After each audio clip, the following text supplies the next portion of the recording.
Hello everyone welcome back my YouTube channel more mini blog को आपण को welcome करछि।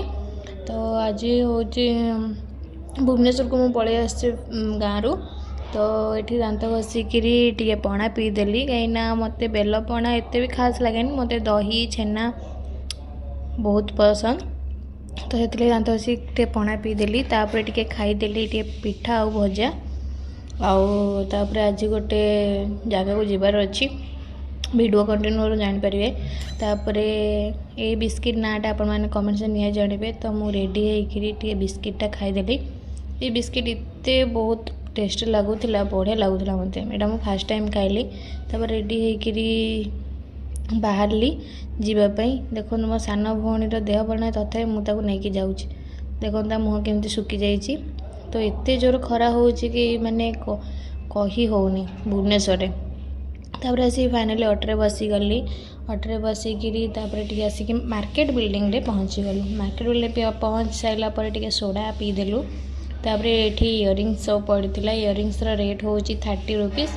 तो आम 3-3टा नहीं आसिलु। देखिए मो मुहर केते जोर झाड़ बोझ केते जोर गरम भी लगुच तो किसी शॉपिंग कराइला कहीं आगो गोटे जगह जीवार अच्छी तो सेठू किणाकिणी कर सारापर ये आसी बसीगलु खावाई जेहेतु 11:30 हो जाता 12टा पाखापाखि तो दही गुपचुपटे खाईदेली। मार्केट बिल्डिंग आसबे आ दही गुपचुप खाइबेनि एटा तो असंभव कथा तो खाईदेलु टे तार मोर तापर पलि आसिलु शाढ़ी दुकान को शाढ़ी नापाई तो जेहेतु शाढ़ी टे किछि किणार अच्छी तो शाढ़ी किनिदेलु किणाकिणी कर सारापर तापर चलू घर को बस रे बसिलु। एते जोर गरम जे मत असंभाल मो सान भूणी आहरी कांदी पकड़ा कहला चल पड़ा घर को तापर आसिक घरे पहुँची फ्रेश फ्राश होकर खाइलु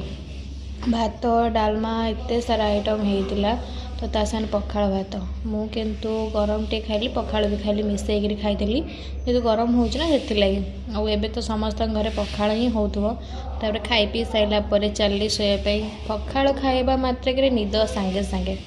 तो खाई पी सारी शोइली शोक उठिक पलि आसली टे सब किणाकिणी करने मिक्सचर आइसक्रीम चॉकलेट सब नहीं गली